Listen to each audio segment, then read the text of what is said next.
Assalamualaikum warahmatullahi wabarakatuh. Kembali lagi bersama saya Tengku Muhammad Ahmad Syazuri dengan NIM 5243230015. Nah, pada kesempatan kali ini kita akan membahas mengenai sinyal diskrit dan juga sinyal kontinu. Nah, video kali ini akan memenuhi tugas dari mata kuliah signal processing. Langsung saja kita ke prakteknya. Kita di sini menggunakan MATLAB seperti biasa. Di sini saya sudah mengcoding beberapa beberapa program, dimulai dari sinyal kontinu sampai ke pergeseran sinyal. Mari kita bahas satu per satu. Nah, untuk yang pertama ada sinyal kontinu.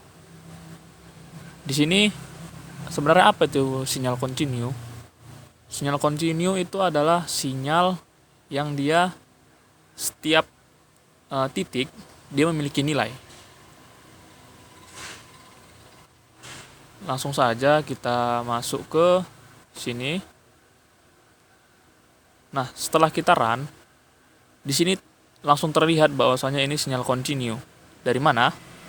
Pertama, sumbu X atau sumbu waktu itu bernilai 0 sampai dengan 50 detik. Artinya ini berlanjut terus. Jika kita perbesar, misalnya ini 0 sampai 5. Nah, jika kita perbesar, ini terdapat di sini sampai bahkan milisecond. Nah, di setiap milisecond itu terdapat nilai. Itu tidak bisa diabaikan. Bahkan setiap milisecond itu terdapat nilainya sendiri, hingga membentuk sampai ke 50 detik. Nah, itu yang pertama mengapa ini disebut sebagai sinyal kontinu. Lalu yang kedua, dia bentuknya tidak terputus-putus. Dia berlanjut, sehingga ini disebut sinyal kontinu. Di mana kita temui sinyal kontinu ini? Sinyal kontinu kita temui seperti dari alam. Misal, suhu. Suhu itu bisa kita rasakan perubahannya kan. Suhu itu jika kita naikkan, ya kita terasa perubahannya, terus menerus terasa. Tapi sistem tidak bisa membaca itu, sehingga yang dibaca oleh sistem itu bukan sinyal kontinu, tetapi sinyal diskrit. Nah, ini dia sinyal diskrit. Apa sebenarnya sinyal diskrit itu? Sinyal diskrit adalah sinyal yang dia terdapat nilainya pada satu waktuan tertentu. Nah, untuk di coding ini, untuk di program ini kita atur mulai dari -2 second sampai 7 dengan nilai 0, 0, 1, 2, 1, 0, -1, 0, 0, 2. Nah, jadi dia tidak continue. Dia hanya ada nilai ketika di periode waktu -2 sampai 7. Jadi di sela-sela antara misal -2 sampai 1, -1 itu tidak ada milisecond di antara tengah-tengahnya itu. Dia hanya muncul di antara -2 dan -1. Dia tidak bisa ada muncul nilai di tengah-tengahnya. Jadi -2, -1 langsung gitu. Nah, jika kita run, nah terlihat kontras perbedaannya ya. Dia hanya berupa batang-batang saja. Tidak terdapat garis yang terhubung seperti tadi. Dan juga pada waktunya, dia hanya muncul di waktu-waktu tertentu. Misalnya -2, -1, 0, 1. Dia independen sendiri, tidak menyatu seperti tadi. Sehingga nilainya ini hanya ada pada waktu-waktu tertentu. Begitu. Nah, kenapa sinyal diskrit ini ada?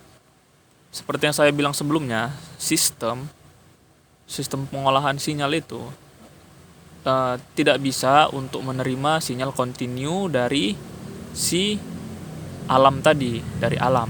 Tidak bisa, sehingga dia perlu diubah dulu menjadi sinyal diskrit. Contoh nyatanya itu misalnya termometer. Termometer mengukur suhu tubuh kan. Nah, suhu tubuh itu itu sinyal continue. Dia bersinambungan, dia berubah-ubah secara bersinambungan. Sedangkan yang kita terima display dari suhu tadi itu pasti setiap beberapa detik. Kalau di termo itu biasanya 2 detik. Jadi kita taruh di siku kita jepit, maka dia akan keluar suhu tubuh kita setiap beberapa detik saja, tidak berubah-ubah misalnya 1, 2, 3, tidak. Tapi 1, nanti beberapa detik kemudian menjadi 3, beberapa detik kemudian menjadi 5 gitu. Nah, itu yang kita sebut sebagai sinyal diskrit. Lalu lanjut untuk ke program selanjutnya, itu ada program menghitung sisa pinjaman atau sistem pembayaran pinjaman. Di sini saya sudah mengcodingnya, membuat sistemnya, yang mana itu Y0 itu merupakan input dari jumlah pinjaman yang kita pinjam. Lalu A itu merupakan input bunga yang dibebankan kepada kita per tahun berdasarkan pinjaman kita. Lalu C itu input pembayaran kita per bulan. Jadi misalnya kita mau bayar berapa, nah di sini di C ini nanti kita isi. Kemudian Y ini variabel kosong, vektor kosong di sini. Nah, kemudian ini merupakan persamaan yang akan kita gunakan untuk menghitung sisa pinjaman kita di setiap bulannya.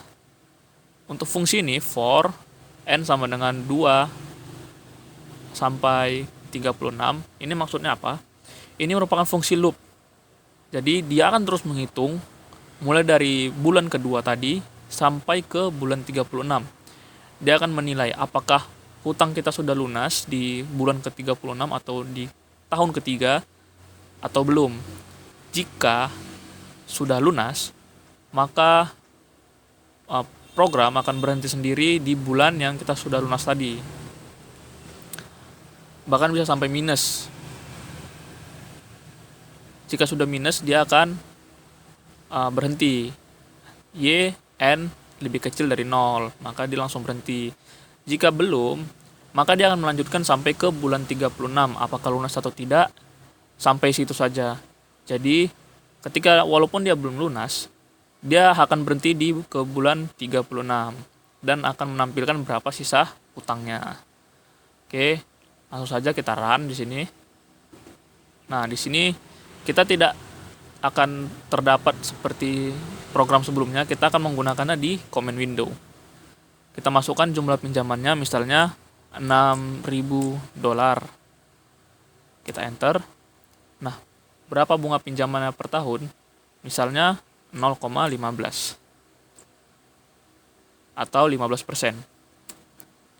Nah, berapa yang mau kita bayarkan per bulan? Untuk di sini saya akan menerapkan 2 kasus. Yang pertama, akan saya bayar setiap bulannya itu $150 dan $300. Yang pertama-tama kita akan membayarnya sebanyak $150. Kita enter. Nah, di sini terdapat kolom dari sisa utang kita.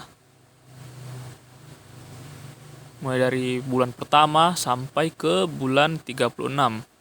Kita lihat pada bulan pertama ini masih ada sisa sebanyak $5.925.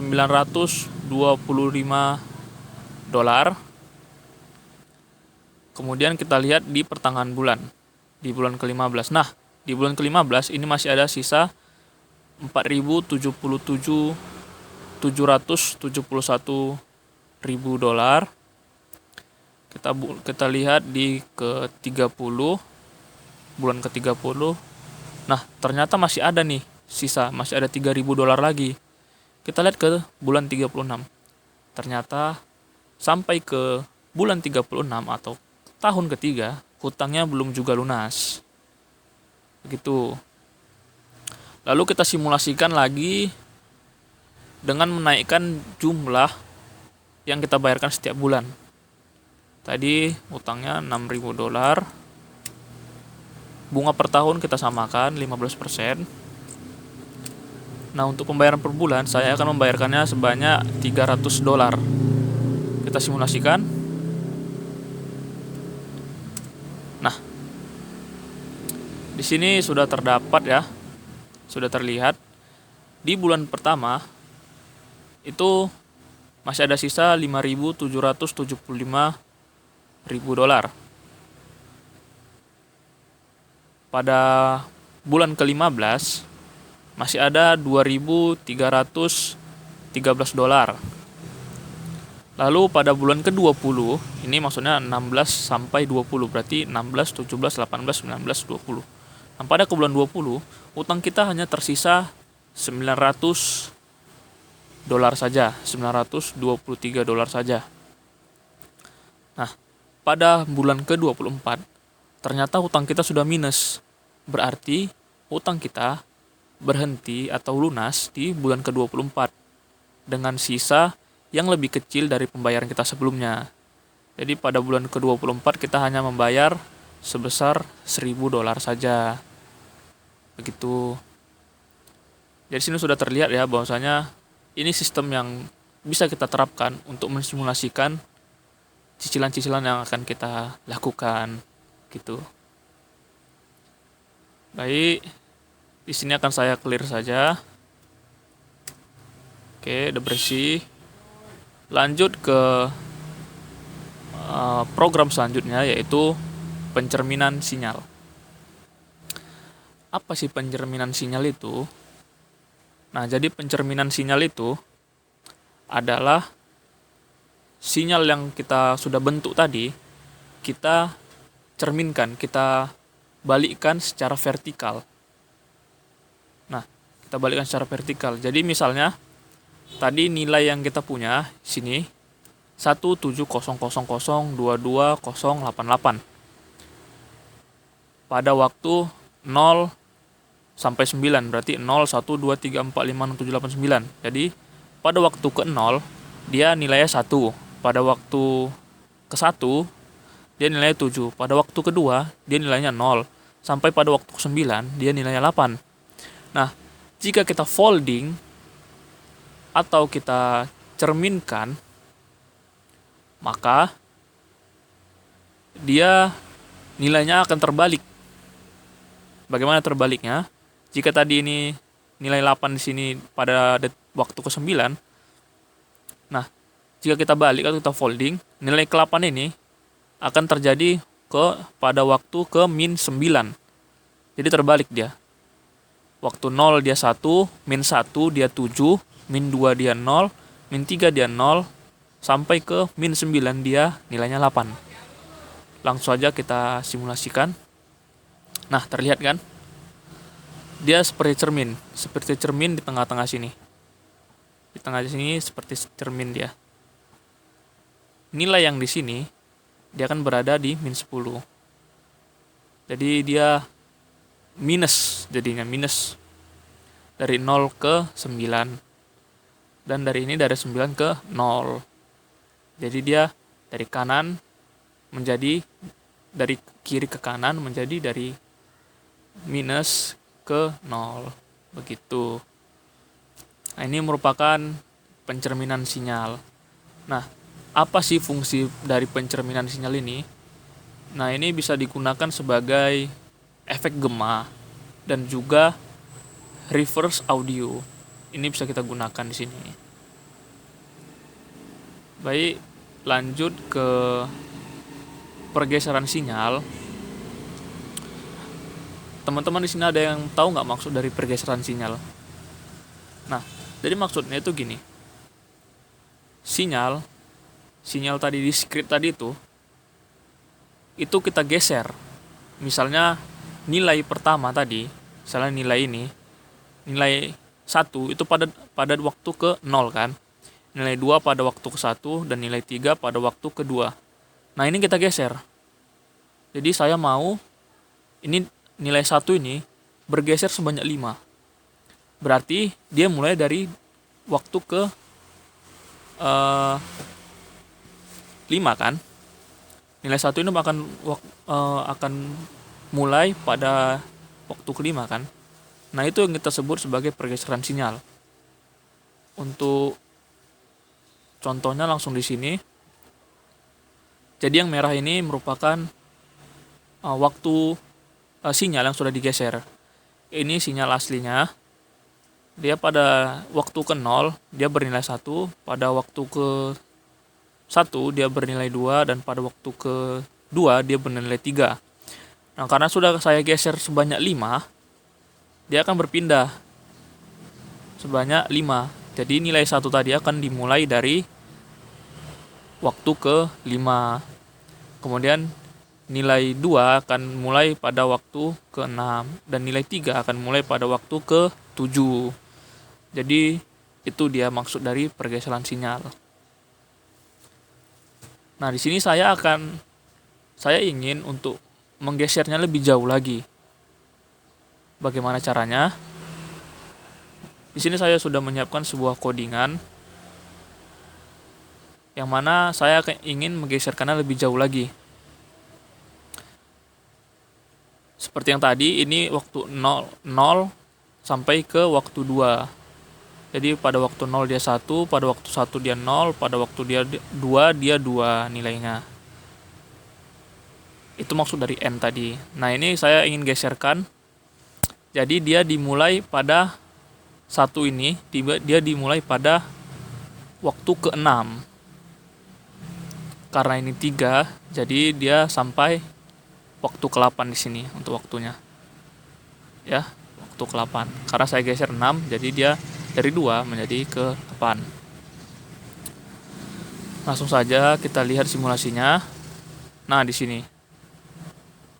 Pada waktu 0 dia 1, pada waktu 1 dia 0, pada waktu 2 dia 2. Tapi saya geser menjadi dia pada waktu 0 dia 0, sampai pada waktu 6 dia menjadi 1, pada waktu 7 dia 0, dan pada waktu ke-8 dia 2. Jadi saya geser. Kemudian saya ingin mensimulasikan pergeseran waktu yang lain. Saya buat 3, 1, 1. Mari kita lihat.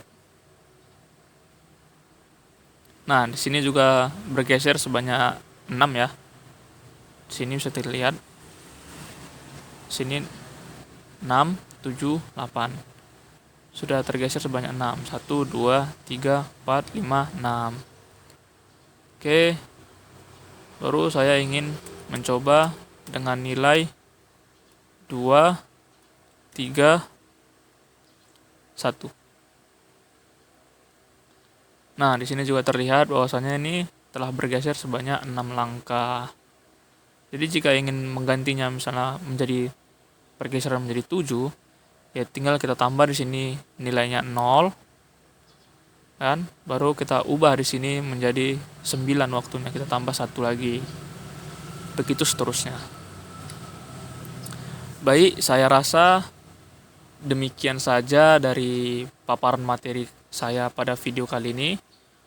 Jika ada salah kata, saya minta maaf, dan jika ada kekurangan materinya, teman-teman bisa menuliskannya di kolom komentar. Terima kasih. Assalamualaikum warahmatullahi wabarakatuh.